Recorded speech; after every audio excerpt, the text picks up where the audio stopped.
Thank you very much, MLP Dota and John X Fire, and congratulations to PSG LGD. They really got some wind in their sails in the series and will continue their run in the lower bracket. But of course, that means that Boom Esports, the last SEA team, are out, and another 0-2. What do you guys make of the match? It was clinical, I would say. Right, like the way PSG LGD, I believe MLP said it the best as well. Cool, collected, calm, the whole game.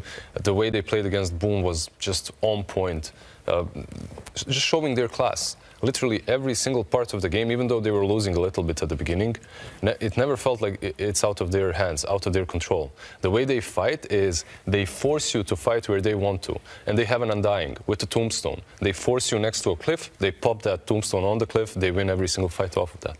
Yeah, Sheep, you mentioned the way the LGD fight is, something else. Could you really kind of sum it up and how they kind of forced Boom Esports? Yeah, I love the execution of their fights as a team because they are a ball. They want to be a ball. They have a team that when they get split apart, that's how they get picked off and die to this like rupture and being, just pulled apart. And they don't let that happen because they have really non-committal ways of engaging them. This long-range Fisher from Earthshaker, this slight interchange by Ember. They don't ever have to have someone blink ahead.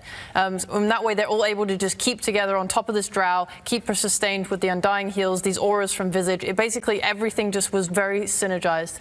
And T, it really seemed that Boom Esports, they needed their BKBs, but they almost had to be perfectly timed because as soon as they were out, the Fissure Suns came in and all that control, and then the drow was just super safe. So sometimes they even felt like they kind of, were just a little bit, not nervous, but a little bit, trigger happy on the BKBs. A little bit. It's because they had like a 6-7k gold lead, and they're going to feel that in the game. It's like, guys, we beat PSG in the lanes. We have the advantage. One fight's going to be Roshan. That's going to be everything. The game should be in our favour. But they never found that moment because they had these I think Jinkyu on his Earthshaker, just incredibly disciplined with his ability to find the fissures, to find this way to disconnect the team. So even if a BKB, guess what? You can't run through the fissure. And the amount of times that he'd find the Death Prophet on the left, everyone else on the right, and then the drow's free game, just going to shoot him from a distance. It's also the problem of biting a little bit more than they can chew. They win 3 fights in a row, but they go for that 4th fight when they're 50% mana, 70% HP. They go uphill, they go to the high ground, into the triangle.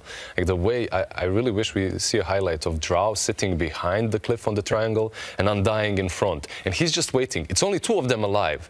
3 respawning, 2 versus 5, they still win the fight because of the respawn timers and allies coming in. Yeah, and Boom, they did get to pick Jackie Serra's last. It was the Bloodseeker, but within 1 BKB, are the supports even an option if you're just tanking damage from Drow?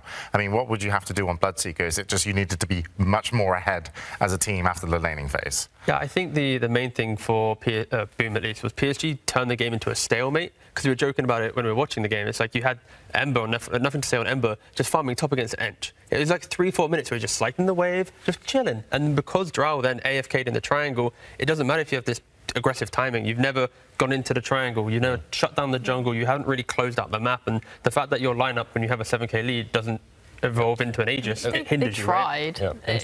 Yeah. You love micro heroes, right? Visage, what was he doing with the birds as well? On the other side of the map, Yeah, it was a bit weird. I mean, I think they did try to go in the triangle, but I think what LGD understood and did very well was that they didn't force trying to open the map. The mid tower, that did not go down for a really long time because they were okay, as long as Drow is in the triangle farming and we create a wall in front of her and make sure we repel them from our triangle, that's our number one. And by doing that, they managed to get the Drow to a place where they could then take those fights. Dodging the fights, right? Yeah. Just dodge, play clinically, get that first Roshan. Yeah, PSG just understood what they needed to do.